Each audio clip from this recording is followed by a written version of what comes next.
યુદ્ધ હવે માત્ર સરહદો સુધી સીમિત નથી. આધુનિક પડકારો અને સંરક્ષણ સજ્જતા પર કેન્દ્રીય સંરક્ષણ મંત્રી રાજનાથ સિંહે આપ્યો ભાર. કેન્દ્રીય સંરક્ષણ મંત્રી રાજનાથ સિંહે મહારાષ્ટ્રના નાગપુર ખાતે એક મહત્વપૂર્ણ કાર્યક્રમ દરમિયાન આધુનિક યુદ્ધના બદલાતા સ્વરૂપ અંગે ગંભીર વિશ્લેષણ રજૂ કર્યું હતું. તેમણે સ્પષ્ટપણે જણાવ્યું હતું કે વર્તમાન સમયમાં યુદ્ધ માત્ર ભૌગોલિક સરહદો સુધી સીમિત રહ્યું નથી, પરંતુ તે અત્યંત જટિલ અને બહુપરિમાણીય બની ગયું છે. સંરક્ષણ મંત્રીએ ભારપૂર્વક કહ્યું કે હવે યુદ્ધના મેદાનો બદલાયા છે અને ઉર્જા, વેપાર, કરવેરા, પુરવઠા શૃંખલા, સપ્લાય ચેઇન, ટેકનોલોજી, માહિતી જેવા ક્ષેત્રો સંઘર્ષના નવા પરિમાણો તરીકે ઉભરી આવ્યા છે. સંરક્ષણ ક્ષેત્રમાં ખાનગી ભાગીદારીના મહત્વ પર ભાર મૂકતા રાજનાથ સિંહે જણાવ્યું હતું કે યુદ્ધની તૈયારીઓ હવે યુદ્ધના ધોરણે કરવી અનિવાર્ય છે. તેમણે નોંધ્યું હતું કે પરંપરાગત યુદ્ધની સરખામણીએ આજના સંઘર્ષોની અસર સીધી કે આડકતરી રીતે સામાન્ય જનતા પર પડે છે. આર્થિક અને તકનીકી ક્ષેત્રોમાં સર્જાતા અવરોધો રાષ્ટ્રીય સુરક્ષા માટે મોટો પડકાર બની શકે છે.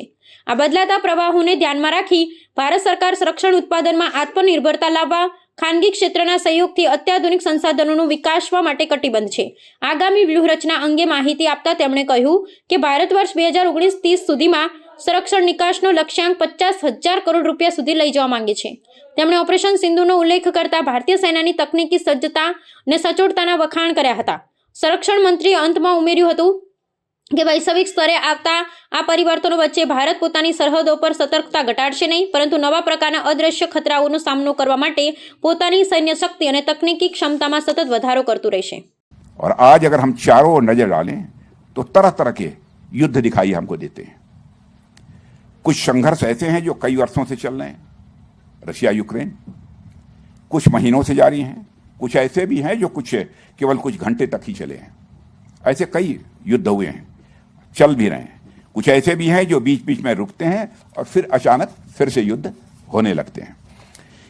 किसी प्रकार के युद्ध को, उसके तरीके को और उसके स्वरूप को देख लीजिए, एक बात स्पष्ट रूप से सामने आती है कि युद्ध माने वार लगातार कॉम्प्लेक्स होते जा रहे हैं और उनकी इंटेंसिटी भी लगातार बढ़ती चली जा रही है. ऐसे में युद्धों की तैयारी युद्ध स्तर पर होनी चाहिए.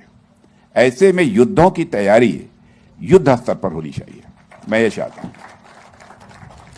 दूसरी तरफ आज यह साफ दिखाई देता है, वह यह है कि युद्ध का स्वभाव, वार का नेचर अब तेजी से बदल रहा है. युद्ध के नए नए तरीके सामने आ रहे हैं. कई ऐसे तरीके जो पहले परंपरागत सोच में नहीं आते थे, वो अब रियलिटी बन गए, वास्तविकता बन गए. अब युद्ध केवल सीमाओं तक सीमित नहीं रह गए, उनका असर सीधे या परोक्ष रूप से आम जनता तक भी पहुंचता है.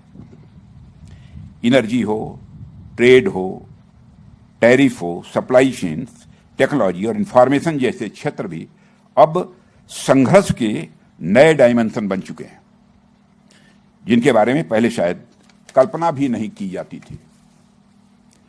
लेकिन इतने बदलावों के बावजूद मैं बहुत सावधानी और पूरे विश्वास के साथ यह कहना चाहूंगा कि हमारी सीमाओं की मुस्तैदी, हमारे हथियार, हमारा हार्डवेयर और हमारा जो डिफेंस इंडस्ट्रियल मैन्युफैक्चरिंग बेस का महत्व किसी भी तरह से कम नहीं हुआ है, बल्कि कई मायनों में और यह पहले के कंपैरिजन में बढ़ा है.